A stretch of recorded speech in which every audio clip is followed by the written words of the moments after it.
self-confidence is and self-esteem, these are two words that we get to hear all the time, right? And we use them interchangeably all the time in different situations. So before I get into the self-confidence, self-esteem, I believe they both are interlinked, and I want to explain the self-esteem portion of that. Lot of psychologists, they don't even think that something like that, high and low self-esteem, exists. And I personally, I kind of have an opinion that those words are really drastic if you keep on using them to yourself.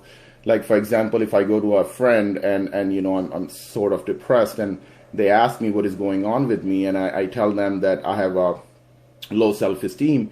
So if I keep on saying that to myself, just hitting it myself, low self-esteem can cause me to go into anxiety and more depressive state. So, and even the high word, sometimes it has a tendency to take us towards narcissism, which is another form, you know, depending on, you know, what kind of, you know, what we're talking about. But self-esteem is basically is an image of ourselves, how we perceive ourselves, the collective, the way we have lived our life. And you know, it could be, now there's two different parts that I conceive here. The self-esteem, which I call, is like, one is that is based on actual achievements, that the things that we did in our life, the combination of what we achieved, what we didn't achieve, and the failures, and it kind of puts us in a balanced esteem, how we perceive ourselves, right?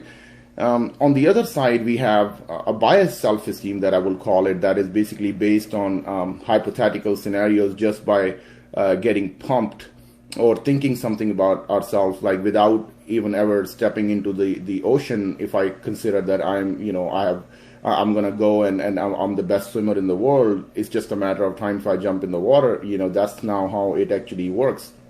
So something that's based on achievements and non-achievements can really reflect how we perceive ourselves, right? So sometimes even with the achievement, there's a tendency to go toward narcissism if things keeps on going our way, because then we tend to, you know, develop this situation where we feel like, you know, everything that we are doing is right, and that can push us off the, you know, into a different direction where everything seems to be a confirmation bias, and we can go into further delusions and stuff like that. And you know, there's a lot more tricks involved when we talk about self-image and how we perceive ourselves, and even based on achievements and non-achievements. You know, the both scenarios, it could be it could be good or bad. We have to, what I say is, we have to consistently, when we talk about the self-image, when we talk about the self-esteem, even if you're talking about high self-esteem or low self-esteem, it has to be based on the actual events and achievements. And you will realize that, you know, this is, a lot of stuff is more made up of ourselves, because when we're going in a Down syndrome, we collectively put everything together negative that happens to us, and that can cause us to go into a low self-esteem, what we call it, right? Like where we perceive negative ourselves, where we think that more negativity is there than actually positivity. So self-esteem becomes very tricky. But it is linked to the self-confidence part. That's why I wanted to bring it. You know, there's another whole discussion that we can go on self-esteem, and it's a topic that I study myself as well. And, you know, I'm a student, and my theory is going to keep on evolving around it. Self-confidence with the self-esteem part, right? So if, now since we know the image of ourselves, we have a lot, let's just say we have a lot of achievements, and I did a lot of things in my life. I'm a good student. I was a good runner. I did a couple of things like that, right? I'm good at speech.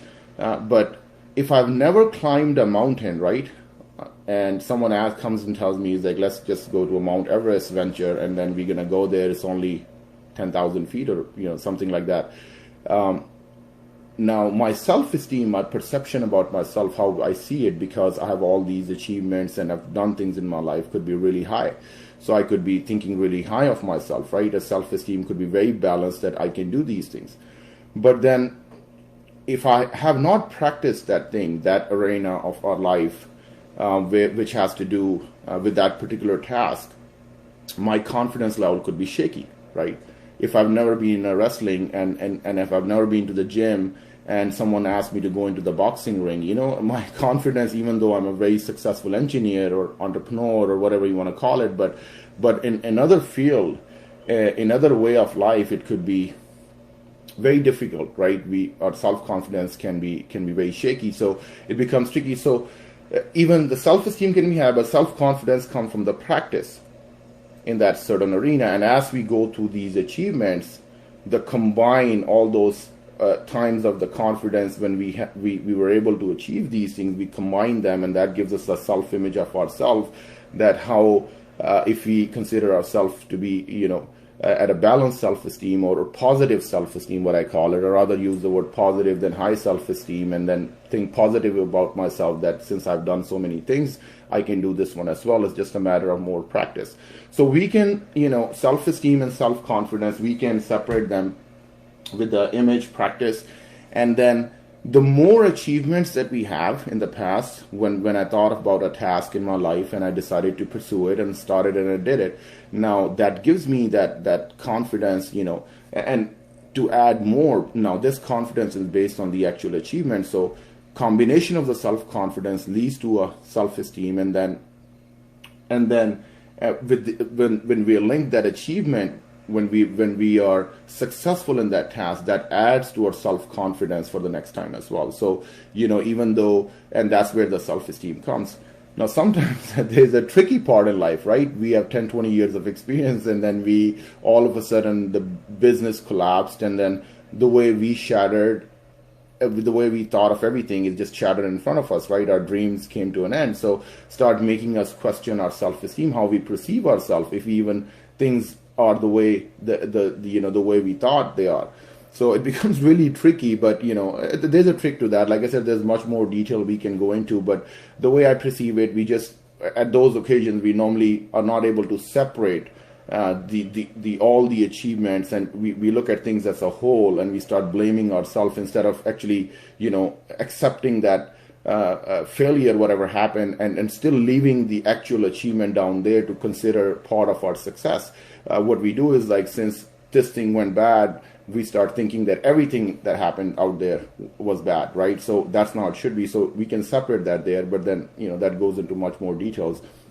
So coming back to the self-confidence part, so now we know it's more about practicing that arena. Someone asked us to be more confident as a swimmer. I'm going to have to go more practice in there. The more I practice, the better I become. So that's one way we can increase our confidence in something, is by pursuing it, by actually start doing it, by practicing it more and more. And then the resiliency part comes in, when we even if we fall, we kind of get up again and we fix it.